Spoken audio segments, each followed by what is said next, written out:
Assalamualaikum warahmatullahi wabarakatuh.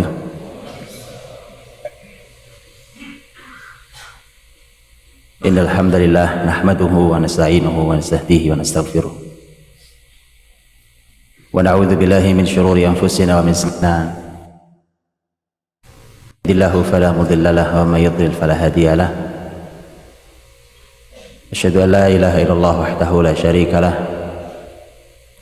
Wa asyhadu anna Muhammadan abduhu wa rasuluh. Allahumma salli wa sallim wa barik wa an'im ala Muhammadin wa ala alihi wa sahbihi ajma'in. Subhanaka la ilma lana illa ma 'allamtana. Allahumma bika asbahna wa bika amsayna wa bika nahya wa bika namut wa ilaika nusyur. Ya ayyuhalladzina amanu taqullaha haqqa tuqatih wa la tamutunna illa wa antum muslimun. Amma ba'd. Keluarga mukmin yang dirahmati Allah Subhanahu wa taala. Semoga Allah Subhanahu wa taala memberikan keberkahan pada kita dan keluarga kita di pagi hari ini. Sebagaimana doa Rasul untuk umatnya di pagi seperti ini, bagi yang memanfaatkan pagi sesuai dengan tuntunan beliau. Karena Nabi pernah berdoa untuk umatnya, Allahumma barik li ummati fi bukuriha. Ya Allah, berkahilah umatku pada pagi harinya. Dan kita sudah laksanakan pagi ini sesuai dengan petunjuk Rasulullah SAW. Maka yang tinggal kita tunggu dari Allah adalah hasil dari doa Rasulullah SAW untuk kita dan keluarga kita. Semoga selalu Allah berkahi, karena ketika berkah maka semua perjalanan menjadi mudah, yang sedikit mencukupi dan yang banyak tidak membahayakan. Bapak Ibu dirahmati Allah Subhanahu wa taala, pagi hari ini kita akan membahas tentang masalah rumah tangga Rasulullah SAW. Tentu pembahasannya luas, panjang, lebar dan sangat detail. Dan ini menjadi perhatian besar sekali dalam Islam, baik dalam Quran atau dalam hadis Nabi SAW. Yang sayangnya mendapatkan perhatian yang kecil di masyarakat Muslim hari ini. Al-Quran berbicara sangat panjang, sangat lebar. Luar biasa luasnya pembicaraan Quran tentang masalah rumah tangga. Kalau kita bicara tentang Nabi Ibrahim, kita lupa bahwa Quran bicara sangat lapang tentang Nabi Ibrahim di keluarganya. Itu yang kita sering lupa. Bahas Nabi Ibrahim, kita hanya sering membahas tentang masalah tauhid, akidah, penghancuran patung, kemusyrikan. Itu benar, karena Quran bicara itu. Tapi kita lupa, bahkan dalam surat Ibrahim, doa panjang lebar Ibrahim dari ayat 35 sampai 41 adalah untuk dia dan keluarganya. Temanya tentang keluarga, tapi kita lupa membahas itu. Itu bahkan dalam surat Ibrahim sendiri, belum dalam surat yang lain. Bicara tentang Nabi Nuh juga bicara tentang masalah jihad, perjuangan, dakwah dan seterusnya. Kita juga lupa bahwa ternyata Nabi Nuh alaihissalam digambarkan tentang keluarganya, istrinya, At-Tahrim. Dalam surat Hud, proses bagaimana Nuh menagih janji Allah tentang putranya. Allah tegur Nuh karena putranya. Kita lupa itu. Berbicara tentang Imran, bicara tentang Luqman, dua manusia yang bukan nabi. Yang rajih adalah bukan nabi. Imran, Nuh, Imran, Luqman, dua-duanya bukan nabi, tapi menjadi nama surat dalam Quran. Bukalah Quran kembali dan perhatikan nama-nama surat dalam Al-Quran. Untuk yang nama laki-laki, kita akan melihat bahwa rata-rata adalah nama para nabi. Hud, Yusuf, Ibrahim, Yunus, Muhammad, nama-nama para nabi. Tapi Luqman bukan nabi. Imran, Ali Imran bukan nabi. Bahkan ketika Quran mencantumkan nama surat Ali Imran yang artinya keluarga Imran, justru Imran bukan Nabi. Mengapa Allah pilihkan justru bukan Nabi? Mengapa tidak kemudian banyak keluarga paling mulia, keluarga Muhammad menjadi keluarga, nama surat Ali Muhammad, tapi Ali Imran. Dan pembahasannya tentang Imran adalah pembahasan keluarga. Ali Imran 35, 36, 37 dan seterusnya. Bicara tentang Luqman yang juga bukan Nabi. Luqman manusia dengan Allah anugerahi hikmah, kalimatnya luar biasa. Dalam sejarah kehidupannya, Luqman di depan pintu rumahnya antri para masyarakat, penguasa dan seterusnya hanya untuk meminta nasihat Luqman. Sampai teman menggembalanya Luqman yang merasa kenal dengan wajah Luqman kemudian merasa heran dan menemui Luqman, bukankah kamu adalah orang Luqman yang menggembala bersama saya dulu? Luqman mengatakan, iya. Tapi apa semua ini? Apa yang terjadi dengan antrian masyarakat yang hanya ingin meminta nasihatmu? Dan seterusnya. Bukan Nabi. Maka kita sering menyebutnya sebagai Luqman Al-Hakim. Al-Hakim, orang penuh dengan hikmah. Allah anugerahi itu. Dan kita tahu di kita asal ada materi tentang masalah keluarga, kemudian ada tilawah sebelum memulainya, suka gitu, ada tasmihnya, gak jauh dari surat Luqman dibacakan. Karena jelas bahwa itu adalah nasihat ayah pada anaknya. Panjang lebar. Bicara tentang perempuan juga sama dalam Al-Quran. Lihatlah dalam Al-Quran, satu-satunya wanita yang menjadi nama surat dalam Quran, surat Maryam. Satu-satunya nama perempuan, satu-satunya nama perempuan yang dijadikan oleh Allah SWT sebagai nama surat dalam Al-Quran. Dan tidak ada nama yang lain untuk nama orang. Maryam. Maryam dijadikan oleh Allah sebagai nama surat dalam kitab sucinya.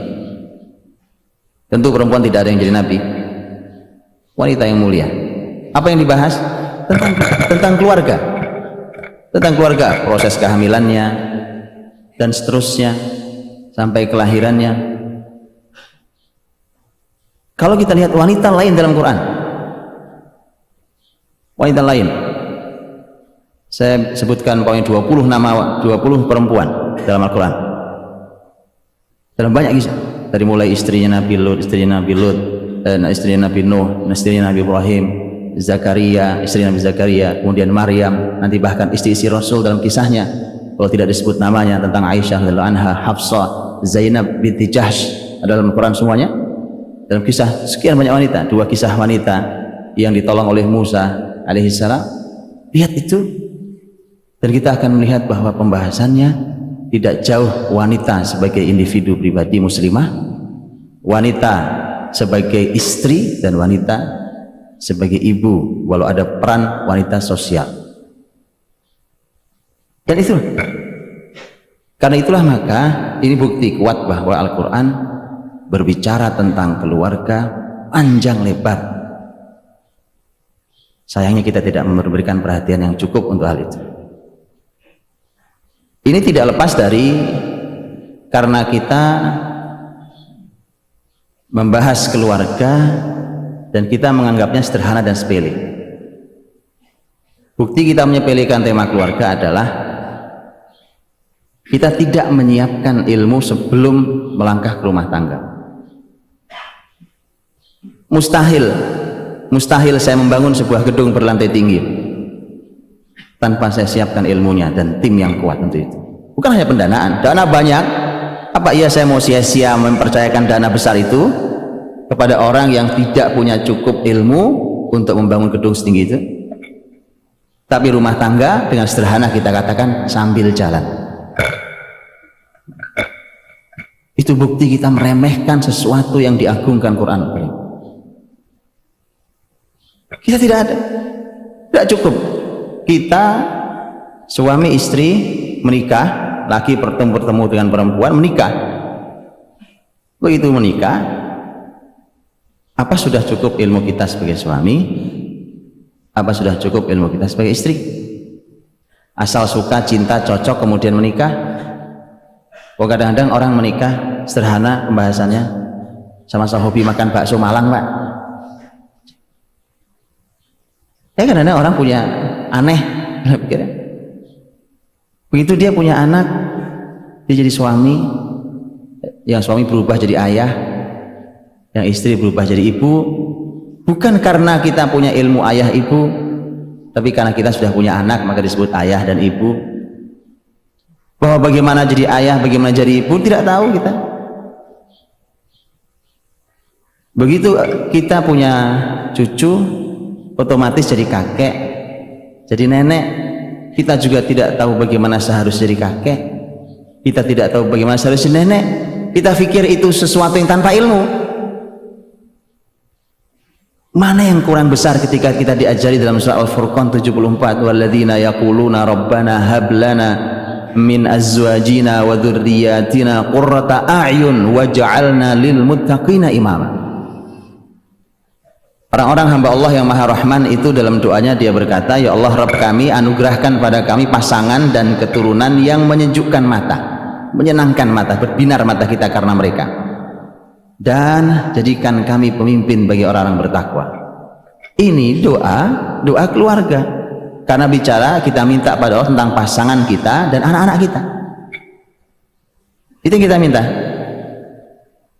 Ternyata kita minta dua.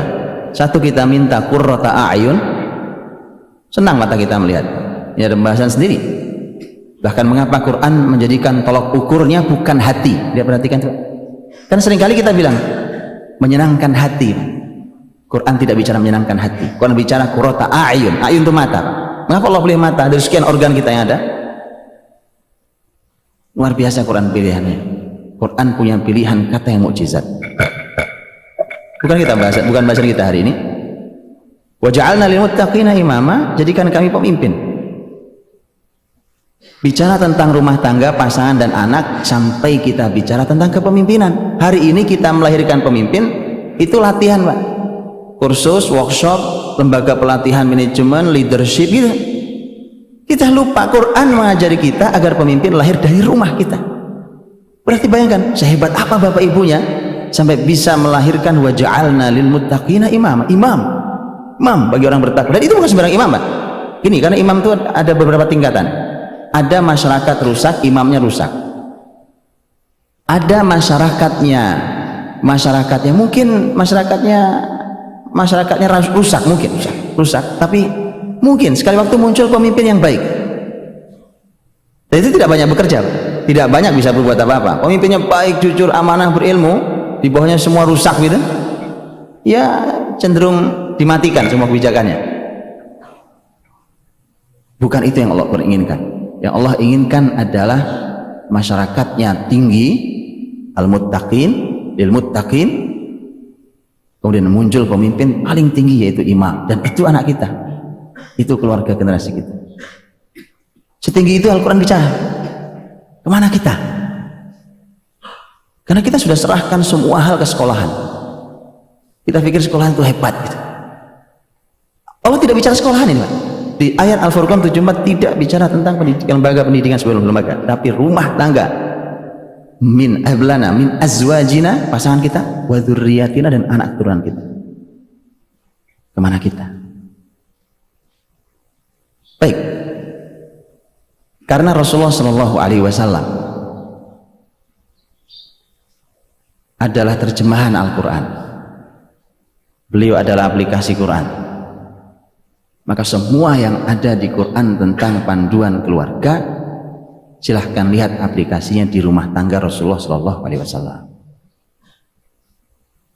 Ditambah dengan sebuah kalimat jaminan dari beliau, khairukum li ahlih wa ana khairukum li ahli. Orang yang terbaik di antara kalian semua ini adalah siapa yang paling baik pada keluarganya. Ini tolak ukur yang gampang sekarang. Jadikan ini sebagai sebuah tolak ukur, salah satu tolak ukur. Ternyata salah satu tolak ukurnya, karena di dalam hadis lain Nabi katakan tentang Quran, bahwanya khairukum man ta'allama al-Quran wa 'allama, tentang Quran. Tapi lihat, salah satu tolak ukur yang lain, orang terbaik di antara kalian adalah yang berbaik pada keluarganya. Ukur yang mudah. Tanyakan pada keluarga saya, siapa saya? Tanyakan pada keluarga Anda, siapa Anda? Apa posisi Anda? Mungkin posisinya suami, mungkin istri, mungkin ayah, mungkin ibu, mungkin kakek, mungkin nenek. Tanyakan, apakah kita orang baik di keluarga? Kata Nabi, orang terbaik adalah yang paling baik pada keluarganya. Dia di luar dipuji manusia, luar biasa, orang hebat, di rumah tangga bermasalah. Kata Nabi, bukan orang terbaik di antara kalian. Itu bukan orang terbaik. Dan ini sayangnya juga tidak pernah menjadi sebuah tolak ukur untuk kita memilih pemimpin. Karena benar, Umar radhiyallahu anhu menjadikan ini sebagai tolak ukur untuk pemimpin. Karena pemimpin di bawahnya Umar itu salah satu analisanya adalah apakah dia baik di keluarganya. Nah, itu kalimat Rasul. Kan Umar ingin memilih pemimpin terbaik. Maka dipilihkan pemimpin orang-orang istimewa oleh Umar. Salah satu tolak ukurnya adalah apakah dia baik di keluarganya. Bapak Ibu sudah sering mendengar bagaimana kisah Umar ketika menyurati masyarakat, salah seorang dari masyarakat Bani Aslam, dipanggil ke Madinah untuk menjadi salah satu pemimpin. Begitu datang ternyata orang itu kaget melihat Umar. Semua orang, siapa yang tidak tahu Umar radhiyallahu anhu? Umar orang yang luar biasa, orang yang soleh, berilmu di level paling tinggi saat itu. Sahabat Nabi SAW, berapa banyak pujian Nabi tentang Umar. Dan jangankan hanya itu, bahkan musuhnya Persia, Romawi selesai di tangan Umar radhiyallahu anhu. Maka kaget sekali ketika dia menjumpai Umar lagi bermain. Bayangan dia orang sebesar itu tidak pernah guyon bermain sama anak-anaknya, sama cucunya. Maka dia kaget dengan keluarganya, Umar lagi bermain sama anak-anak kecil. Bayangan dia orang sekelas Umar. Makanya suka ada orang punya persepsi salah tentang sebuah rumah tangga. Kalau orang itu kalau orang besar, pemimpin, orang soleh, orang berilmu, itu bayangan dia kalau di rumah ya nggak bisa senyum, ya nggak bisa bercanda, gitu bayangannya. Itu salah. Itu salah. Makanya orang itu salah persepsinya, sehingga muncul pertanyaan aneh dari orang itu. Muncul pertanyaannya, Anda bermain juga sama anak-anak? Pertanyaan aneh. Saking kagetnya dia, muncul pertanyaan aneh. Maka Umar pun mengeluarkan pertanyaan sebagai sebuah jawaban. Kata Umar, memang kamu tidak punya anak? Loh, kok apa yang aneh? Seorang ayah bermain dengan anaknya, menciumi anaknya, ini salah yang mana? Ini sudah benar semua. Ini on the track, Pak, ya. Kalau dia salah di mana? Dia katakan, saya punya anak, tapi saya tidak begini. Saya tidak cium mereka segala macam. Persis peristiwa ini terjadi di zaman Rasul pada Aqra' bin Habis. Dalam hadis yang sahih. Umar katakan, oh begitu? Kalau begitu, kalau kau tidak punya rasa kasih sayang yang cukup pada keluargamu, maka pasti kamu lebih tidak sayang pada umat yang akan kau pimpin. Sederhana tolak ukurnya. Istri kita, suami kita, kalau ini laki-laki, istri kita, anak-anak kita, itu subhanallah belahan hati kita, belahan jiwa kita, darah daging kita. Yang sekuat itu hubungannya, kita tidak cukup kasih sayangnya. Sekarang mimpin masyarakat yang tidak ada hubungan apa-apa sama kita, teman bukan, kerabat bukan, saudara bukan. Umar katakan, pasti kau tidak punya kasih sayang yang cukup pada umat yang akan kau pimpin. Kalau gitu pulang, saya tidak jadi mengangkat. Ada. Dan itu tidak ada jadi tolak ukur, kan? Hari ini tidak ada tolak ukur. Fit and proper test, oke? Fit and proper test lakukan untuk memilih pemimpin di Malang. Apa dipanggil, dicek istrinya, cek anak-anaknya, cek cucunya, untuk melihat apa dia orang terbaik yang kita pilih. Khairukum li ahli, kata Nabi, wa ana khairukum li ahli. Nah, kalimat yang terakhir itu menjadi jaminan luar biasa buat kita. Kata Nabi, saya orang terbaik di antara kalian pada urusan keluarga saya. Makanya kemudian tidak ada alasan kita untuk kita tidak belajar dari Rasul. Karena Rasul sudah memberi jaminan tertinggi bahwa saya orang terbaik pada keluarga. Melihat tolak ukurnya gampang.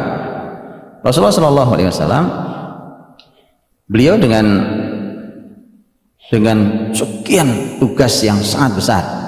Jadi kalau hari ini kita para laki-laki merasa sok sibuk gitu ya, ya mungkin sibuk tapi sok sibuk sebenarnya. Cobalah ukur, Coba ukur bagaimana Rasul menyikapi semua kesibukan beliau. Kalau ada orang selalu bilang, saya ini kerja di luar kota, Pak. Subhanallah, emang Rasul nggak pernah keluar kota? Rasul keluar kota ngilang, Pak. 2 minggu, 1 hilang, Pak. Tidak ada handphone, nggak ada email. Hari ini, Masya Allah, Pak. Masya Allah, tabarakallah, Allah berikan kemudahan dengan semua alat fasilitas ini. Makanya kalau ada orang merasa istimewa dengan semua peralatan ini, Pak, itu saya heran, Pak, karena ternyata alat komunikasi canggih tapi sering miskomunikasi, betul? Apa gunanya terus ini alat komunikasi apa ini gitu? Ini alat komunikasi apa? Kita loh alat komunikasi canggih sekali, Pak.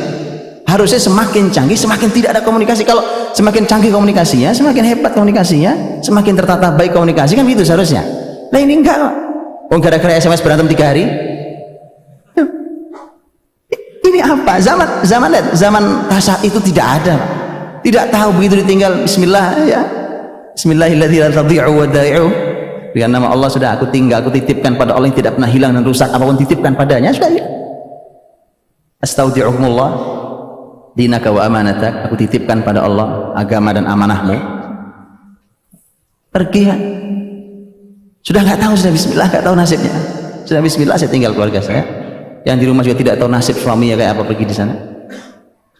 Tapi subhanallah kan. Maka dari itu sebenarnya sama saja, Pak, ya.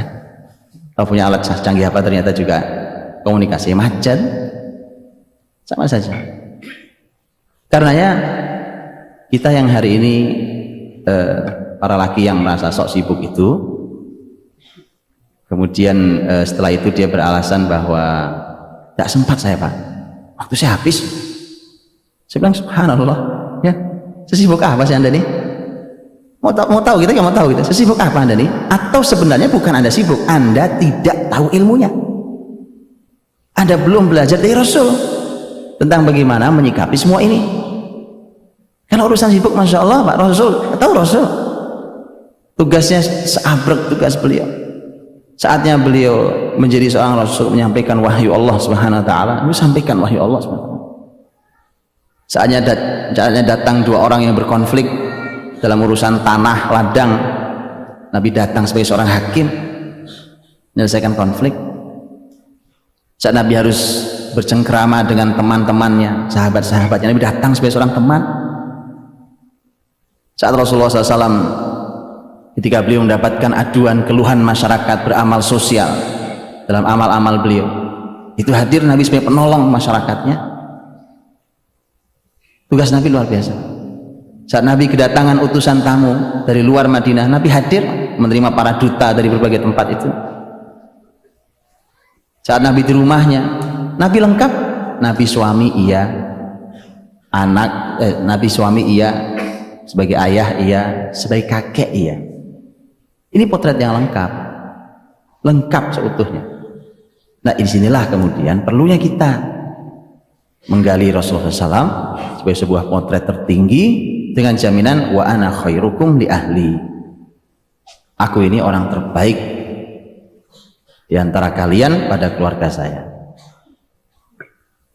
Tapi dirahmati Allah Subhanahu wa Ta'ala, sudah setengah jam baru muqaddimah, setengah jam persis. Perlu sebesar ini karena ada sesuatu yang harus dibangkitkan. Ketika kita menganggap bahwa keluarga itu sepele karena isinya cuma paling 2 sepasang suami istri, anak-anak paling cuma 3 gitu ya, cuma 5 orang. Berpikirnya cuma 5, Pak. Saya punya perusahaan, karyawan saya 5.000 orang umpamanya. Anda lupa, itu baru 1 perusahaan. Bagaimana kalau 3 anak ini, yang 1 punya 5 perusahaan, yang 1 punya 10 perusahaan, yang 1 jadi presiden di negeri ini. Anda lupa itu. Kemudian diabaikan yang 3 investasi kita luar biasa, ini aset dunia akhir, kita lupa. Coba lihat hadis Nabi SAW. Ketika ada orang, ini seorang Nabi katakan, orang kemudian kaget dengan posisinya dimuliakan di sisi Allah. Orang tuh heran, dia tahu kok amalnya. Kita semua tahu amal kita. Rasanya tidak cukup amal saya ini semulia ini untuk mendapat posisi setinggi ini, tidak cukup lah. Maka orang bertanya pada Allah, ya Allah, setinggi inikah? Allah katakan, waladukas taghfaralak, anakmu yang memohonkan ampun untukmu. Investasi sampai akhirat. Ini saja kita sudah salah persepsi. Kita menganggap hari ini anak adalah beban, sementara Islam menganggap anak adalah aset. Itu saja efek udah buruk, panjang lebar. Makanya hari ini orang tidak mau punya anak banyak. Beban, siapa yang mau dikasih beban lebih banyak kan? Anak satu lahir beban satu, lahir yang kedua beban dua, lahir ketiga beban tiga. Cukup Pak, cukup, sudah 3 beban, luar biasa. Kuliah di Malang mahalnya minta ampun. Paham? Ya. Karena Anda menganggapnya beban. Baca hadis Nabi, baca Quran, Pak. Baca Quran, baca hadis Nabi, Anda akan jumpai anak adalah aset dunia akhirat. Kalau aset kita begini banyak. Oh iya Pak, saya punya aset 1, aset 2, aset 7, aset 10 aset. Kan aset buat saya. Itu saja sudah beda. Karena itulah yang diajarkan peradaban hari ini. Rasul ajarkan sebuah aset besar tentang namanya anak. Dunia akhirat sampai akhirat. Kan bukankah kita tahu? Bukankah kita tahu tentang jaminan Nabi Shallallahu Alaihi Wasallam tentang anak yang menghafal Al-Quranul Karim, kemudian orang tuanya akan dimuliakan karena anaknya diberikan, disematkan mahkota dari cahaya di kepala orang tuanya. Coba yang hafal Quran siapa? Anaknya. Yang dapat cahaya bapak ibunya. Kan enggak enak ya kan? Oh, kita disuruh ngapal nggak jalan-jalan kok. Percaya sampai sekarang Pak, nggak bergeser ya, juz 30 bolak-balik juz 30. Kan juz 30 aja muter-muter. Ya, anaba sampai at-takwir, lupa lagi anabanya, balik lagi. Kan ya bolak-balik. Anak kita sudah lari sampai juz berapa ya kan? Kita di situ aja. Padahal startnya bareng waktu menghafal. Start bareng kan. Makanya saya bilang kalau kita lomba sama anak kita ngafal Quran, ayo boleh kita lomba Pak. Paling itu nggak nyampe sebulan kita angkat bendera putih. Nyerah nak nyerah. Duluan aja ya kan. Iya. Untuk itulah lihat betapa mulianya aset akhirat sampai anak aset akhirat kita. Yang hafal Quran loh anak-anak kita. Yang dapat mahkota dari cahaya kita sebagai orang tuanya. Ini sudah salah juga kita berpikir tentang keluarga, maka perlu mukadimah sepanjang ini ya. Baik Bapak Ibu dirahmati Allah SWT. Saya cuma ingin cuplikan beberapa hal tentu ya, bukan sebuah kajian yang komprehensif karena tentu waktu. Tentang beberapa hal saja yang mungkin menjadi inspirasi pelajaran mahal tentang kita dan Rasulullah SAW. Kita belajar dari keluarga terbaik. Kalau kita belajar dari keluarga Rasul, kita belajar dari keluarga terbaik. Saya ingin mulai dari karena Rasul ini Islam, bahkan Quran mengajari kita, ya ayyuhalladzina amanu lima taquluna ma la taf'alun kabura maqtan 'indallah an taqulu ma la taf'alun. Wahai orang beriman, mengapa kalian hanya pandai bicara tapi tidak sesuai dengan perbuatan kalian? Allah murka besar. Kalian hanya pandai bicara, tidak sesuai dengan perbuatan. Makanya dalam Islam orang itu pantang berteori yang teori itu tidak aplikatif dalam kehidupannya. Itu Islam. Nah, seperti saya ini susah banget Pak, ngoceh di mana-mana ya. Tanggung jawab saya rumit sekali. Lalu sekarang saya bicara keluarga, maka saya harus berpikir apa keluarga saya. Dan kalau tidak aplikatif, kabura maqtan, Allah murka besar dalam hal ini. Bukannya dapat pahala Pak, Allah murka besar. Bicara tentang keluarga, tentang pasangan, bagaimana dengan istrinya, bagaimana anak-anaknya dan seterusnya, kemudian tidak aplikatif di rumahnya, itu bukan Islam. Islam ingin kalimat yang kita sampaikan sesuai dengan perbuatan. Semua teori keluarga yang disampaikan Allah dan Rasulnya ternyata aplikatif di kehidupan rumah tangga Rasulullah SAW. Itu istimewanya Rasul. Makanya penting. Karena hari ini kan kita ini kalau belajar sesuatu cuma bilang gini Pak, masa nggak boleh Pak belajar sama orang kafir? Kan ilmu manfaat boleh dipelajari dalam Islam. Itu mudah sekali kita terjebak dalam kalimat-kalimat begitu tuh Pak. Oh iya, hal-hal yang sifatnya aplikatif dalam kehidupan. Masa iya Anda belajar sama orang yang punya teori hebat tapi tidak sesuai dengan kehidupan dia? Bicara tentang anak, bicara tentang keluarga, kan? Anak dan keluarganya masalah. Bicara tentang moral, tentang ini, moral dia masalah. kabura maqtan indallahi an taqulu ma la taf'alun. Maka Rasulullah SAW itu luar biasa. Rasulullah SAW adalah keluarga yang berhasil. Karena ini kalau bicara teori panjang lebar, kalau hasilnya jelek mau ngapain ya? Panjang lebar bicara teori, kemudian nampak mana keluarganya Pak? Itu ya begitu doang. Hanya seperti itu aja Pak. Rasul sukses di semua hal. Kalau mau tahu sukses, tanya ke istri-istrinya. Ada satu buku bagus, Sayyidat Baitin Nubuwah, ya, penulisnya Dr. Aisyah Abdurrahman. Buku tentang para wanita di keluarga kenabian. Semua wanita diungkap di situ. Penulisnya perempuan, ini menarik. Penulisnya perempuan dan penulis ini seorang dokter. Dan setahu saya sang penulis ini adalah istri kedua. Jadi dulu waktu masih kuliah dia suka sama dosennya, dinikahi sama dosennya sebagai istri kedua. Kalau bicara bicara wanita di keluarga Nabi, otomatis pasti harus bicara tentang istri Nabi yang tidak satu. Jadi buku ini menjadi menarik ketika memang penulisnya adalah orang yang praktek langsung. Oh ya, ini menariknya. Kan ada yang berbusa-busa tapi nggak ada praktek ya kan? Ada kalimat di antara kalimat, saya nukilkan kalimatnya. Dia mengatakan begini, tidak ada, bahkan ini artinya dibicara tentang dirinya juga kan, tidak ada wanita yang ingin dimadu. Ini bukan lagu ya, bukan lagu ini ya. Nah, itu salah. Tidak ada wanita yang ingin dimadu. Tetapi tidak ada satupun istri Rasulullah SAW yang mau diceraikan oleh beliau. Karena Muhammad Shallallahu Alaihi Wasallam hadir sebagai laki-laki terbaik yang ada di muka bumi ini.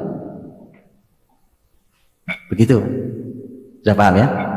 Ya, makanya bahwa tanyakan ke istrinya sehebat apa suaminya, tanyakan ke suaminya serido apa dia pada istrinya.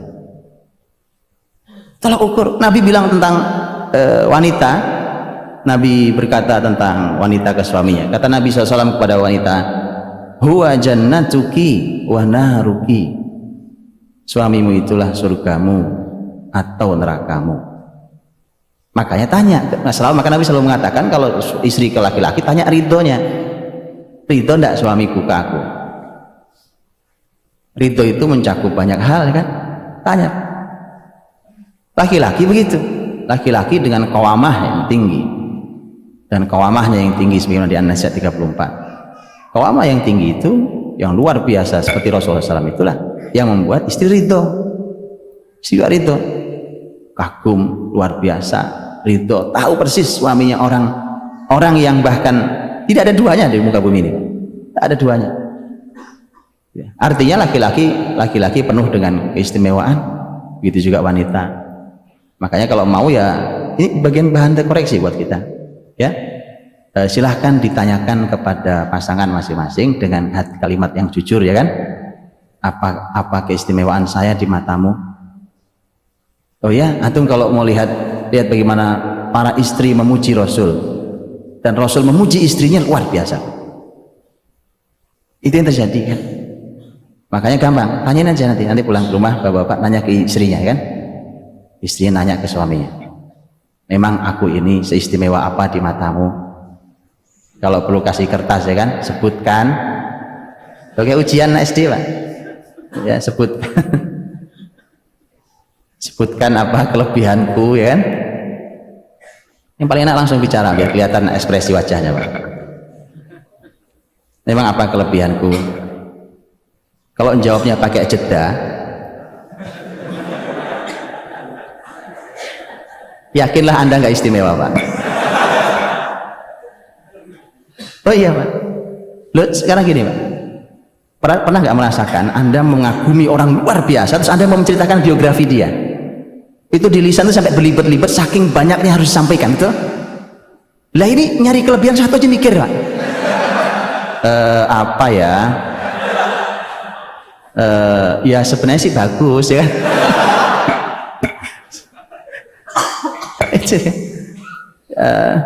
Jadi kalau pakai jeda Anda harus mulai curiga, Pak. Oke, cukup ya kan. Ini sudah jadi jawaban buat saya tahu sudah. Karena kalau punya kelebihan, Masya Allah Pak, dia mengalir, tidak ada hentinya. Mungkin pagi ketemu sore masih terus bicara tentang kelebihan Anda. Betul ini, perhatikan ini, karena ini adalah sebuah tolak ukur keberhasilan. Nabi memuji istri-istrinya luar biasa. Istrinya memuji Nabi SAW, oh, apalagi. Maka tadi tulisan Aisyah Abdurrahman tadi, kalau urusan di madu, ya tanyalah perempuan mana dia mau. Kalimat Dr. Aisyah Abdurrahman yang praktek langsung orangnya kan. Tetapi tadi karena suaminya adalah orang terhebat yang pernah ada di muka bumi ini. Nih ibu pulang kayaknya punya senjata, Pak. Tahu senjatanya kan? Tuh, jadi Muhammad dulu yang hebat kamu. Saya nggak ngajar itu ya, tapi kalau kejadian ya saya udah bilang gitu. Baik. Beliau di anak-anaknya juga luar biasa. Istimewa. Lihat anak Rasulullah SAW. Anak Nabi nggak dua, Pak. Dua itu anak kita, ya kan? Anak Nabi anaknya 7. Istimewa di ke-7 anaknya. Walaupun yang laki-laki 3 orang meninggal kecil-kecil semua, sehingga biografinya nyaris tidak bisa kita baca lebih detail. Tapi 4 putri beliau, Zainab, Ruqayyah, Ummu Kulsum, Fatimah, radhiyallahu anhun ajma'in, 4-4-nya wanita istimewa, sempat menikah 4-4-nya. Ya. Istimewa luar biasa. Jadi 7 Pak, 7 istimewa. Dan inilah yang seharusnya menjadi tolak ukur kita juga, kan? Lihat anak-anak kita, oh kita ini punya anak belum 7, ya kan? Kemudian punya anak cuma 3, yang satu mulai masalah, begitu mulai masalah kemudian bilang, iya Pak, Nabi Nuh aja gagal di anaknya. Kayaknya dalilnya top gitu ya. Padahal Anda cuma pengen lari dari masalah, Anda gagal. Gak usah bilang Nabi Nuh lah, ya kan? Nabi Nuh sudah ditegur Allah dalam surat Hud 46. Qala ya Nuh, Nabi Nuh sudah ditegur Allah dalam surat Hud. Qala ya Nuh, innahu laysa min ahlik, innahu amalun ghairu salih, fala tas'alni ma laysa laka bihi ilm. Inni a'idzuka an takuna minal jahilin. Nuh, itu bukan anakmu. Tak pantas jadi anakmu. Nabi anaknya kayak begitu, tak pantas. Padahal anaknya, betul? Innahu laysa min ahlik, itu bukan keluargamu, Nuh. Innahu amalun ghairu salih, itu amal yang tidak soleh. Amal itu kan karya, Pak. Subhanallah. Betapa perihnya tuh ayah. Yang Nuh di ayat 45 kan minta sama Allah, ya Allah mana janjimu? Katanya kau mau selamatkan keluarga. Malah dijawabnya begitu. Aku nasihat, jangan kau bertanya, jangan kau meminta padaku wahai Nuh sesuatu yang kau tidak tahu ilmunya. Aku nasihati kau wahai Nuh agar kau tidak menjadi orang yang jahil. Loh, sekeras itu Allah tegurannya, Pak. Besok datang kita bilang kemudian Nabi Nuh aja gagal, Pak. Anda mau ditegur Allah seperti Nabi Nuh alaihissalam, tegur Allah SWT. Makanya kalau menghibur diri boleh lah ya, menghibur diri sekali waktu ya boleh dengan kalimat itu. Tapi ayo kita segera taubati, Allah salah kita nih. Di mana salahnya kita koreksi. Banyak faktor. Bukan hanya ilmu dan cara kita mendidik anak, mungkin rezeki kita tidak halal. Ini sekarang suka menyepelekan kan, ngaji sudah, ini sudah, rizkinya haram. Itu gimana? Kemudian kita berharap anak soleh lahir gimana? Padahal Nabi bicara tentang rezeki tidak sederhana.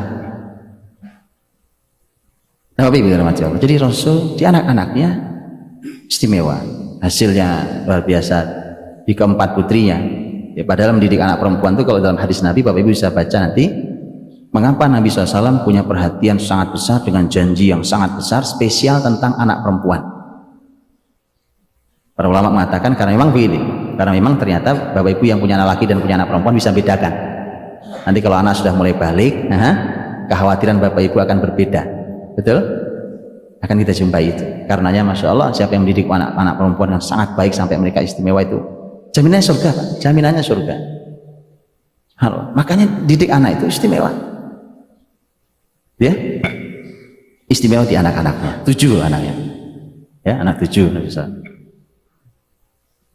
Dan memang begitu. Ini juga karena tadi ya kembali bicara tentang anak dan aset, anak dan beban tadi itu. Memang dalam Islam ketika Allah memberikan kita anugerah tidak sakit, sehat-sehat saja, ya anak boleh jangan 2 ya kan. Karena anak itu Di dalam aku baca sejarah besar orang Islam, sejarah orang-orang besar dalam Islam itu nggak ada Pak, yang anaknya sedikit. Baca, tanya dari mulai Rasul sampai Khulafaur Rasyidin sampai generasi berikutnya mana ada anak cuma. Asal Allah berikan keturunan sehat-sehat saja, tidak ada masalah. Ya, tapi memang masalahnya bukan sekedar banyak-banyakan anak. Ya, walaupun itu kalimat Rasul ya, tapi maksud saya adalah tentang kualitas generasi yang istimewa. Jadi Nabi istimewa di anak-anak. Nabi berkesempatan juga mendidik cucunya. Dan tahu cucunya? Ya, Nabi cucunya ada berapa? Banyak Pak. Yang kita kenal kan cuma Hasan Husain radhiyallahu anhum, itu yang kita kenal.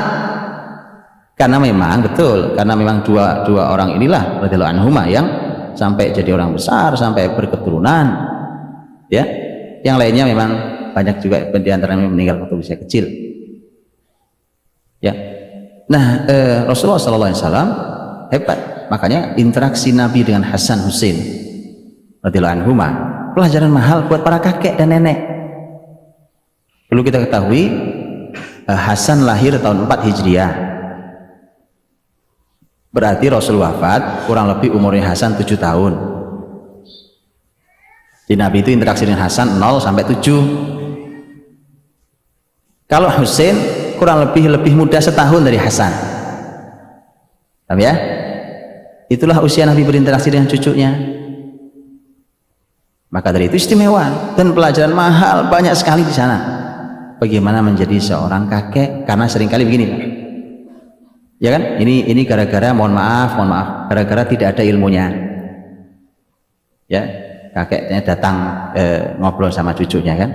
Jadi kamu itu bersyukur sekarang kan sekolahannya bagus, bapakmu dulu itu gak jelas. Loh, anak siapa? Anak dia kan?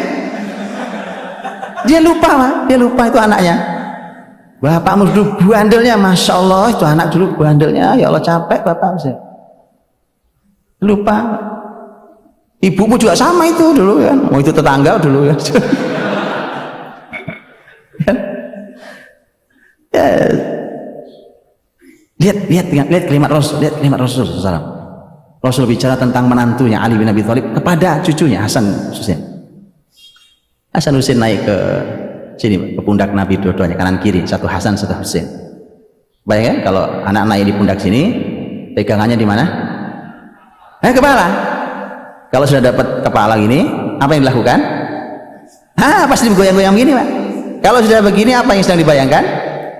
Naik kuda. Itu imajinasi anak, dan Nabi ikuti imajinasi. Itu ilmu pendidikan anak, dahsyat. Nah ini mohon maaf sekali, kadang-kadang di Jawa ini karena penuh dengan sopan santun, itu tidak sopan. Itu sopan, itu pendidikan dalam Islam. Makanya apa yang dilakukan Nabi, tiru aja Pak, ditiru aja, jadinya istimewa. Sopan santun itu kan sebagian cocok dengan akhlak Islam, sebagian nggak cocok itu loh. Biasa saja, namanya juga budaya. Naik tuh anak ke sini, sopan. Hasan Husain naik ke sini jadi ulama kok Pak. Naik ke sini jadi khalifah kok. Loh, betul kan? Hasan jadi khalifah nanti gara-gara naik pundak kakeknya. Itu maksud saya. Husain jadi tokoh besar. Itu naik pundak sebelahnya. Itu semua guncang-guncang gitu. Kata Nabi, ni'mar raqibu antum. Kata Nabi, kalian memang pengendara yang hebat. Coba bayangkan Nabi Rasul. Tapi lihat Nabi itu kakek cerdas. Makanya saya bilang, apa kalimat Rasul setelahnya? Nabi katakan, tapi yang lebih hebat dari kalian pengendara itu adalah ayah kalian. Begitu caranya, bukan bapakmu tuh nggak jelas dulu, bukan itu Pak. Paham ya? Begitu. Lihat bagaimana seorang kakek menumbuhkan kebanggaan luar. Kan ini masalah kebanggaan. Kalau seorang anak tidak bangga pada orang tuanya, bahaya Pak. Seorang anak sudah, bapak mungkin bapakku mau payah Pak. Itu mengerikan Pak. Karena dia akan mencari idola di luar rumahnya. Di luar rumah itu belum tentu benar. Kadang banyak setannya, apalagi hari ini. Makanya kalau tidak hadir sosok ayah yang istimewa di rumahnya, itu bahaya. Karena itu harusnya menjadi puncak keteladanan buat anaknya. sampai nggak jauh dari ayahnya tuh. Insya Allah kalau bicara ayahnya dia cuma ingin bilang saya ingin seperti ayah. Simple kalimatnya, itu kalimat mahal, tolong dijaga, itu anugerah Allah luar biasa. Karena bahkan Anda tidak perlu ngoceh panjang lebar, nggak perlu dalil Quran hadis, Anda bicara diikuti. Itu istimewanya orang kagum. Tapi memang itu tidak bisa direkayasa. Tidak ada kekaguman bisa direkayasa itu. Apalagi anak-anak kan. Itu sesuatu yang tumbuh karena interaksi yang dahsyat kita bersama mereka. Jadi istimewa Nabi Dian, cucu-cucunya segala macam. Artinya ada ilmunya, ada ilmu yang kokoh, ilmu yang dahsyat di dalam kehidupan Rasulullah SAW dengan cucu-cucunya. Baik, saya habis jam berapa ini Pak? Nanti saya ngelantur sampai jam berapa Ustaz? 6:04. Baik, Bapak Ibu dirahmati Allah SWT. Jam segini, entah saya nggak tahu udah syuruk atau belum di sini. Sudah ya, sudah. Sudah terbit matahari di sini. Bapak Ibu tahu nggak jam segini Nabi ngapain? Habis sholat syuruk ngapain? Itu yang tadi saya bilang, pelajari kehidupan Nabi sampai kita tahu apa yang Nabi lakukan dan tiru, pasti istimewa hasilnya Pak. Pasti istimewa, dijamin istimewa. Lakukan ya kan? Tapi nanti lakukan ya, karena kita masih ngaji sekarang kan. Habis ini, Nabi kalau sudah selesai sholat syuruk, karena Nabi SAW ada di masjid sampai syuruk biasanya bersama para sahabatnya dari subuh sampai syuruk. Nanti begitu dan interaksi Nabi di pagi hari itu tidak selalu monoton satu hal, enggak. Tidak monoton gitu, tidak. Interaksi Nabi dengan sahabat selama di masjid sampai syuruk itu berbagai macam. Selesai syuruk, terbit matahari, Nabi pulang ke rumah, ya sudah selesai urusan di masjid dari subuh sampai syuruk, kemudian pulang ke rumah.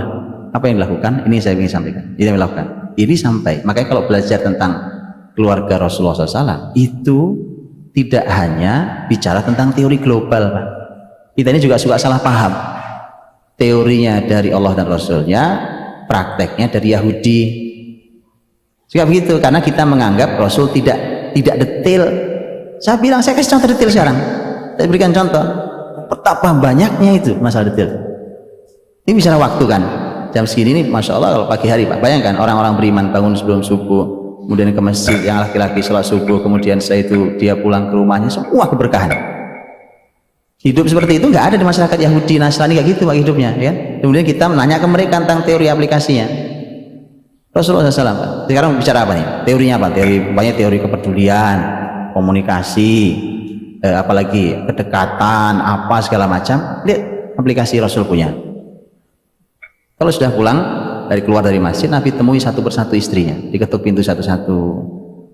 Istrinya ada 9 waktu di Madinah, ya, yang bersama hidup bersama beliau ada 9 totalnya, tentu sesuai dengan tahunnya. Nabi itu bertahap menikahinya. Itulah di kehidupan sampai kumpul 9 itu. Asal Nabi tidak keluar kota, zaman itu kan belum ada handphone ya Pak, jadi tidak bisa komunikasi lebih jauh. Selama Nabi tidak keluar kota, maka kalau sudah selesai syuruk, Nabi akan temui satu persatu istrinya. Nabi temui, Nabi masuk, assalamualaikum, masuk ya. Dan itu dicatat detail dalam hadis-hadis Nabi yang sahih tentang apa yang dilakukan Nabi ketika masuk ke satu persatu istrinya. Subhanallah.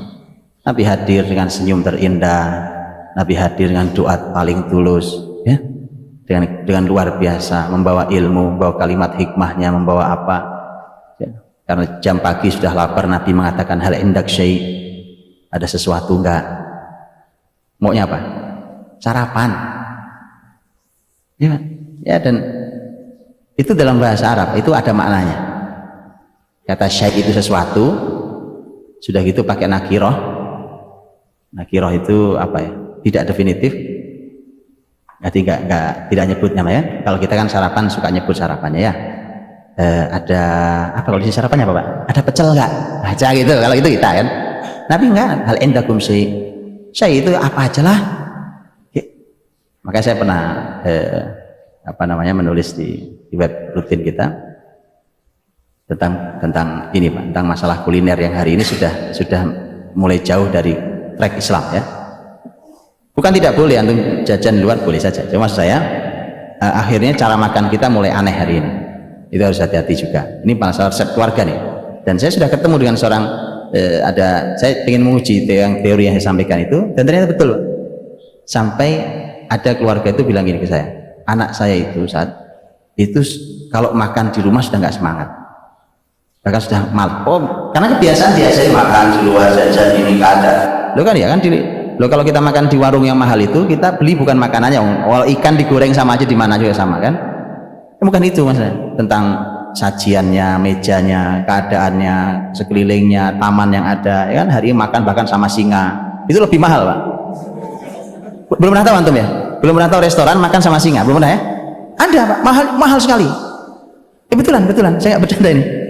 Mahal sekali. Tentu singanya dikasih kaca ya kan? Kalau enggak ya antum dimakan. Orang makan pakai sensasi gitu. Akhirnya di rumah kan nggak ada, makan taruh aja di meja kan? Sudah nggak ada nikmat-nikmatnya. Itu makanya saya bilang, lihat Nabi menyederhanakan konsep sarapan bahkan. Ada konsepnya. Orang bilang tidak detail itu aneh. Ada, nggak perlu kita Yahudi Nasrani itu teorinya, nggak perlu sama sekali. Detail dari mulai teori, landasan teori Quran dan hadis sampai aplikasi detail harian ada dalam kehidupan rumah tangga Rasulullah SAW. Sampai konsep sarapan coba. Konsep sarapan, nggak perlu ngarang antum. Nabi cuma bilang hal endakum syai. Syai itu kan ya sesuatu apa aja lah, pokoknya sesuatu gitu ya. Dan simple sekali waktu ada, sekali waktu bahkan ada hal istimewa seperti kalimat Aisyah radhiyallahu anha, ya Rasulullah kemarin aku dihadiahi his, tau his ya? Itu makanan yang apa itu, korma yang sudah di kayak bubuk gitu, dicampur dengan minyak apa segala, jadi korma, asli bahannya korma. Dan itu salah satu makanan kesukaan Nabi SAW. Kata Aisyah, ya Rasulullah kemarin ada yang menghadiahi aku his dan aku simpan his itu untukmu. Allah, nungguin suami datang. Itulah makanya saya juga pernah nulis pak. Ini juga hati-hati kan, saya menulis juga tentang betapa makanan itu kalau di hati wanita tidak sederhana. Gitu ya bu? Ya kan? Iya, lo kan betul. Enggak, makanya tolong ini juga harus belajar ya pak. Kadang-kadang bapak, mohon maaf ya bu, saya atas nama para ayah. Ini bu, saya mengatasnamakan aja lah. Atas nama para ayah saya mohon maaf bu. Karena kadang-kadang para ayah ini kan gitu di luar kan. Istrinya udah nunggu pada masak dari pagi dari masak kan. Luar biasa, suaminya pulang sampai kemalaman, kemudian sampai rumah udah makan ya, udah. Istrinya sih bilang ya udah nggak apa-apa istirahat aja langsung. Padahal tuh hatinya hancur lebur pak. Enggak, betul nggak bu nih? Enggak, jangan saya ngarang, enggak, karena memang ada dalilnya pak. Loh, sampai ada dalilnya loh urusan beginian. Terus kok kita bilang nggak detail tuh yang aneh saya bilang pak. Betul. Karena seorang Aisyah radhiyallahu anha dapat makanan ingat suami, betul ya, betul ibu. Iya kan, iya lagi pak. Bapak-bapak makan aja bu, kagak ingat kita makan aja. Para istri masya Allah, dia tahu ini makanan kesukaan suami saya, disimpan sampai suami datang. Kebayang nggak begitu datang suaminya udah makan di luar? Kebayang nggak itu? Karena makanan yang terhidang di meja hidangan itu, kan kita tahu kan, kalau istri kita yang masak itu tak sekedar sebuah soto, ya, dia bukan hanya sekedar rawon, tapi itu dimasak dengan penuh kecintaan, dengan air mata, dengan nggak tahu rasanya gimana, saya nggak tahu juga. Artinya memang makanan itu istimewa di hati perempuan. Lo kan begitu orang, apalagi kalau yang belum pernah masak rawon pak, karena suaminya orang Malang ya kan, dia mencoba untuk membahagiakan suaminya, ini makanan kesukaannya orang Malang pamannya gitu ya, maka coba masak rawon. Lo itu nyari resepnya seminggu, iyalah ya kan, nelpon temennya SMS-an sudah 2 hari SMS-an ya kan. Ini terlalu hiperbola pak ya begitu ya. Dia masak seharian ya kan, dan karu-karuan pak. Kemudian hadirlah sebuah hidangan hanya semangkok rawon. Begitu pulang suami bilang, aku udah makan di luar. Bayangkan. Makanya lihat Rasulullah SAW, Nabi itu sampai mengorbankan puasa sunnahnya karena ada makanan yang disimpan oleh istrinya untuk beliau. Puasa sunnah loh pak. Mau ya dipaksa-paksain dikit, mah kenyang sih pak ya. Mau ya dipaksa-paksain dikit gitu loh mas ya kan. Iya kan. Itu subhanallah pak. Betul kan? Nabi sampai membatalkan puasa sunnahnya untuk makanan yang disimpankan secara khusus oleh istri. Karena buat wanita makanan untuk suami itu tidak sederhana. Itu adalah bagian besar dari hati dia, ya kan? Itu Nabi, lihat bagaimana cara Nabi memuliakan hati seorang wanita. Begitu caranya. Nah, makanya pagi jam segini Nabi gitu. Nabi nanya ke istri-istrinya kan, makanan, waktunya sarapan kan? Kalau Nabi tidak puasa maka Nabi bertanya tentang sarapan. Sekali waktu tidak ada makanannya, yang nggak ada mau bilang apa kan? Ini di keluarga mulia inilah kadang sarapan nggak ada, betul-betul nggak ada. Bukan masalah belum belanja, nggak ada yang bisa dimakan. Saya katakan tidak ada ya Rasulullah. Sudah saya puasa. Simple gitu, urusan makan itu tolong disederhanakan. Ada yuk kita makan, nggak ada ya sudah, sederhana. Ya, ini cuma kurang sambal, rame banget, cuma sambal tok loh Pak. Semua sudah lengkap tersedia, itu udah macam-macam warna-warni sudah ada ya. Cuma kurang satu, sambal. Itu kayak kiamat gitu. Bisa nggak menjederhanakan? Masalahnya disederhanakan ya. Simple aja. Ya sudah, ada ini makan. Itulah kenapa dikatakan dalam riwayat yang sahih Nabi tidak pernah mencela makanan. Urusan makan tuh ada konsepnya. Ini kan bagian penting di rumah tangga tuh. Makan tuh kalau secara budget besar loh Pak, itu di rumah kan, di rumah tangga itu kan. Oh iya, artinya itu urusan penting. Makanya ada konsepnya dalam Islam. Ada konsepnya. Baik. Nah, Nabi itu biasa gitu Pak, hadir pagi-pagi gini, temui istrinya, Masya Allah. Nabi memberikan sapaan, doa, kalimat terindah yang diberikan oleh laki-laki pada pasangannya. Ayo dicobain ya. Langsung praktek aja. Tapi nanti Pak, jangan sekarang nanti ada SMS-an semua, nanti repot saya. Ya nanti ya. Betul Pak, aplikatif sekali kehidupan Nabi SAW. Dan tadi betapa mudahnya hari ini kita diberi Allah fasilitas peralatan teknologi komunikasi yang luar biasa hari ini. Kenapa tidak dimanfaatkan? Ternyata hal yang sama kan Nabi ulangi di sore hari.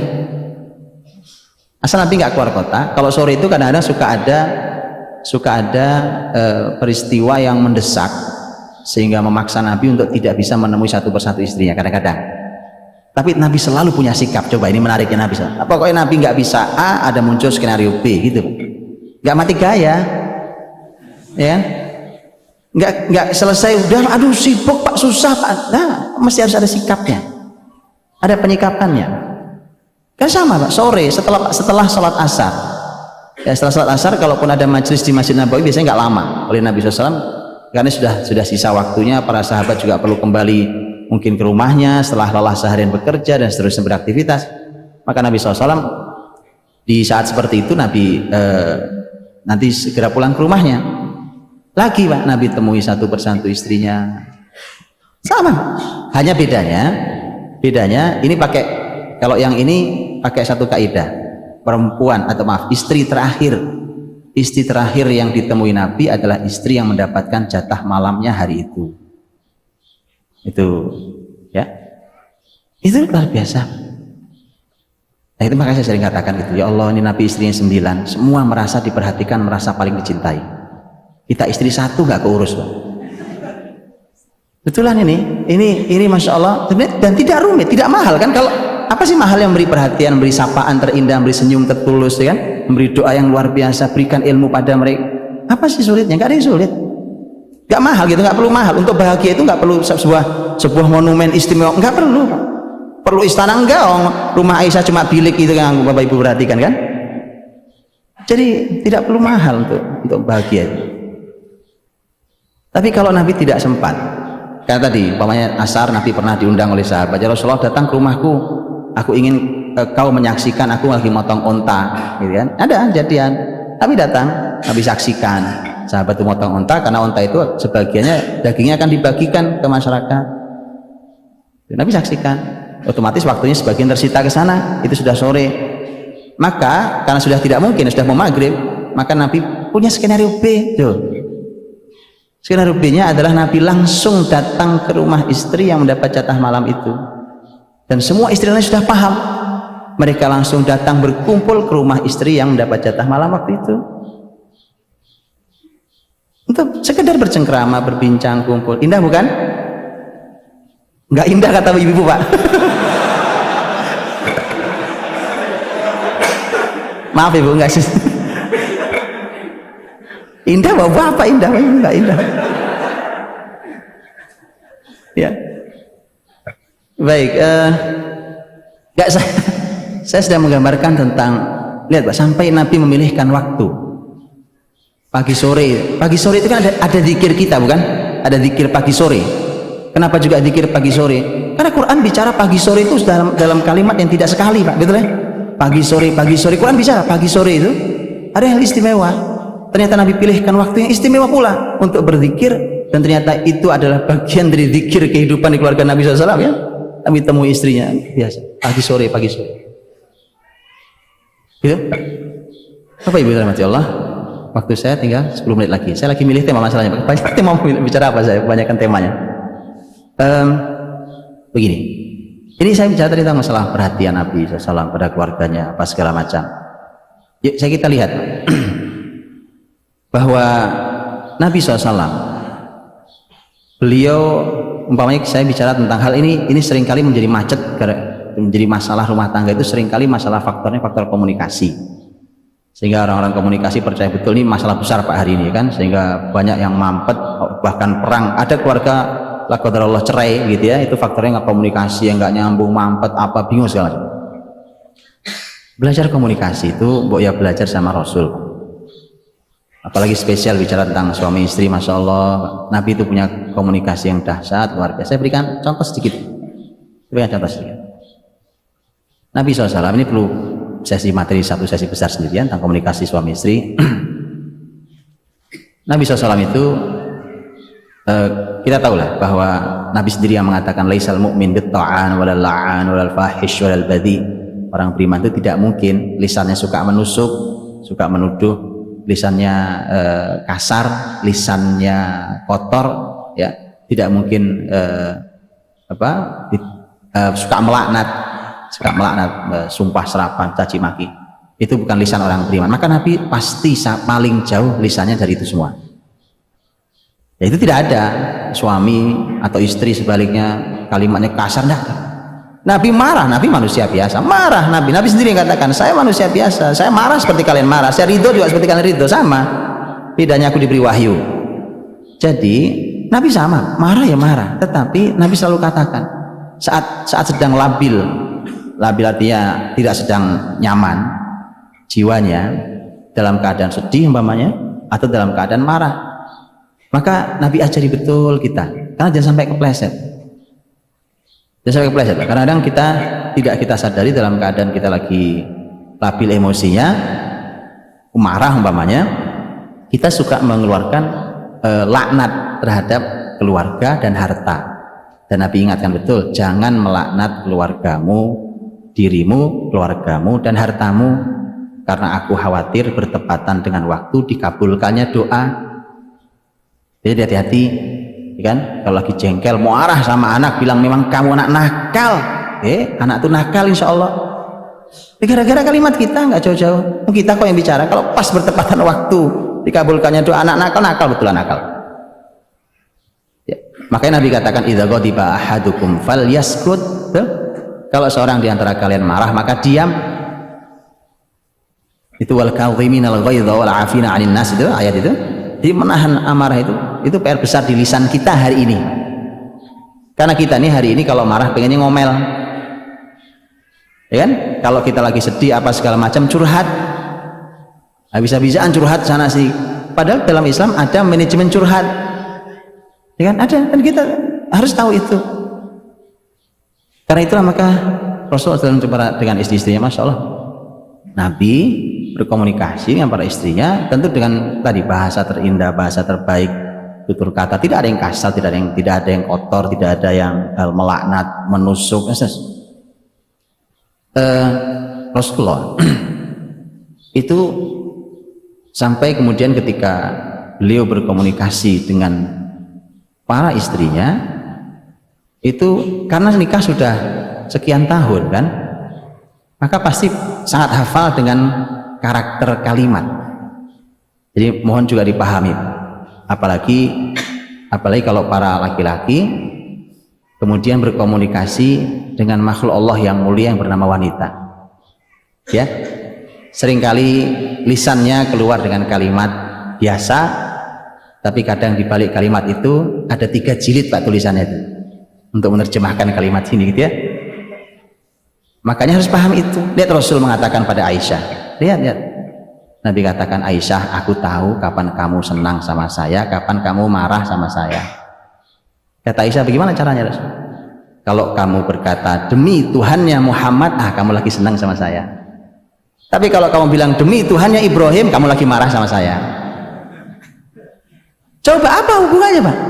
Kan Robnya Muhammad, Robnya Ibrahim sama, gak ada yang salah, dua-duanya Nabi mulia kan. Tapi Nabi Muhammad tahu kalau kau bilang demi Robnya Ibrahim, kamu lagi marah sama saya.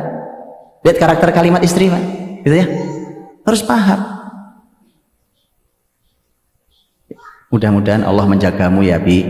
Oke? Doa bukan? Antum harus paham karakter kalimat itu. Oke, dia lagi sedih. Loh, apa hubungannya coba kan? Saking antum paham karakter kalimat, kan? Atau kan itu harus betul. Sampai Nabi kata, Anda tahu kenapa? Dan Aisyah menjawab. Apa jawaban Aisyah? Kata Aisyah, ya, itu benar. Karena kalau saya sedang marah, saya hanya tidak mau menyebut namamu. Maksudnya ngerti? Aku nih kalau marah ya Rasulullah, aku paling malas nyebut namamu. Sudah pokoknya kalau saya bersumpah demi Rob, tapi Robnya mau Ibrahim aja, bukan Rob maksudnya. Bukan, pokoknya yang penting tidak ada namamu di lisanku. Nah, itu sama aja Om. Keluarga mulia dengan konfliknya sama seperti kita. Itulah kenapa keluarga Nabi bisa ditiru. Sama, punya konflik, punya masalah, sama. Kalau tidak pernah punya masalah, tidak bisa ditiru. Makanya belajar sama Rasul itu lengkap sampai masalah mengatasi konflik. Gitu. Nah, jadi Bapak Ibu, komunikasi Nabi itu sampai Nabi paham. Kalau kalimat langsung gini mah jelas ya. Sampai Nabi paham bahwa ada sesuatu di balik kalimat ini. Ya. Ya, sampai Nabi SAW berkomunikasi dengan aroma. Kalau hari ini kan kita ngaji tentang komunikasi baru level body language kan. Enggak istimewa Pak. Itu biasa, zaman Nabi itu biasa banget. Istrinya paham Nabi minta apa, itu enggak usah ngomong, itu biasa.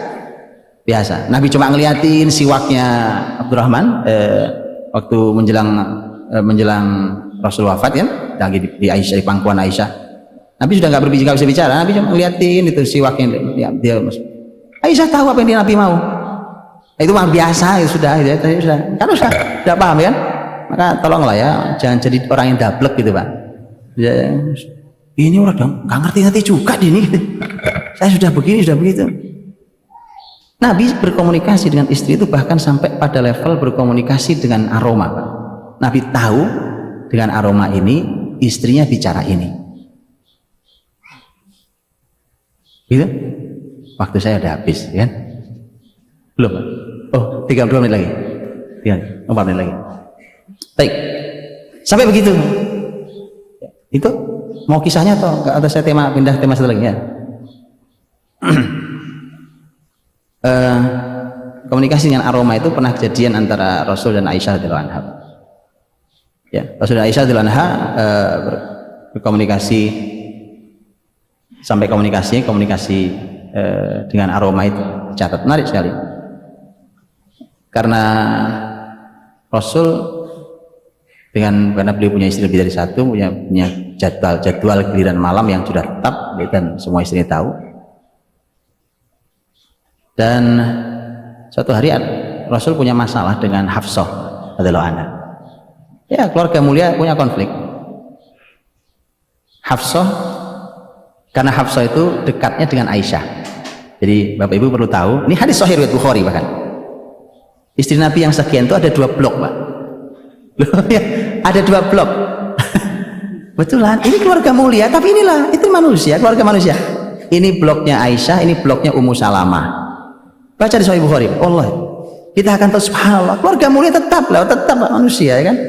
Makanya bisa itu dibilang itu kenapa bisa ditiru keluarga beliau. Karena sama punya konflik, punya kecemburuan, punya masalah, tapi semuanya mulia, semuanya bahagia, semuanya istimewa gitu. Lahir generasi yang luar biasa gitu. Ada 2 blok gitu.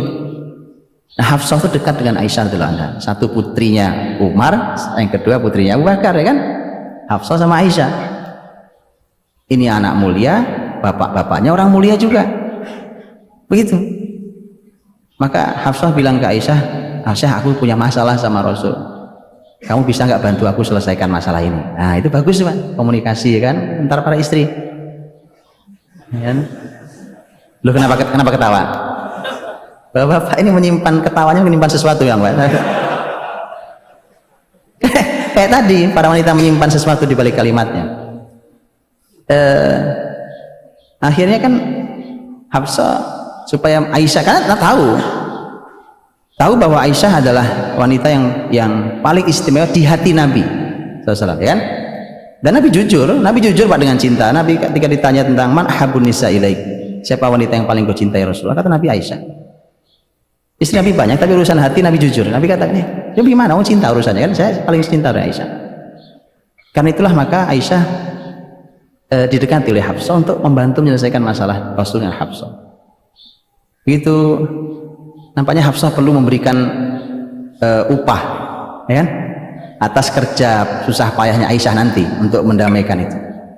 Maka tidak ada upah teristimewa kecuali memberikan jatah malamnya. Kata Hafsah, kalau kau berhasil mendamaikan aku, jatah malamku 1 untuk kamu. Luar biasa Pak Ahmadi, ya kan? Pak Ahmadi geleng-geleng doang bisanya, Pak. Sama kita sama saya, Pak, geleng-geleng aja bisa. Ya kan? Ya. Maka betul, Pak. Ya udah, dilakukanlah, didekati Rasul, sampaikan, selesai masalahnya. Malam itu adalah malamnya Hafsah. Seperti biasa Nabi kan kunjungi satu. Aisyah mendekati ke Nabi. Begitu mendekat ke Nabi, Rasul langsung bilang, Aisyah, ini bukan jatah malammu. Ternyata kenapa Nabi bilang begitu? Aisyah juga belum bilang apa-apa, Pak. Karena Aisyah terbiasa memakai parfum yang selalu setiap parfum itu dipakai oleh Aisyah. Rasul tahu persis bahwa Aisyah sedang mengingatkan, ya Rasulullah, ini jatah malamku. Makanya begitu Aisyah pakai parfum itu, Nabi bilang, ini bukan jatah malammu, ini jatah malam Hafsah. Kata Aisyah, aku punya cerita di balik ini. Nah, sudah tahu ya itu Pak. Nah, kelewat kan waktunya gitu. Baik Bapak Ibu rahmati Allah. Makanya subhanallah Pak, ini keluarga yang tetap punya masalah, punya konflik, tetapi mulia. Al-Quran kok bicara tentang masalah konflik keluarga Nabi kan? At-Tahrim ayat 1 kan teguran buat Nabi, ayuhan Nabi lima tuharrimu ma ahallallahu laka tabtaghi mardata azwajika wallahu ghafurur rahim. Wahai Nabi, mengapa kau berani mengharamkan apa yang dihalalkan Allah hanya untuk menyenangkan istri-istrimu? Ya kan? Allah Maha Pengampun lagi Maha Penyayang. Artinya bahwa ada konflik keluarga Nabi SAW segala macam, tapi inilah keluarga istimewa itu. Ya. Bapak Ibu, saya kira itu waktu saya sudah habis, mohon maaf. Insyaallah. Makanya saya bilang ya ini cuma cuplikan-cuplikan ya. Sekali lagi bahwa ini keluarga istimewa itu kalau belajar nggak usah kemana-mana Pak. Sampai teknis detail belajar ke Rasul SAW. Ya. Wallahu a'lam bishawab. Assalamualaikum warahmatullahi wabarakatuh.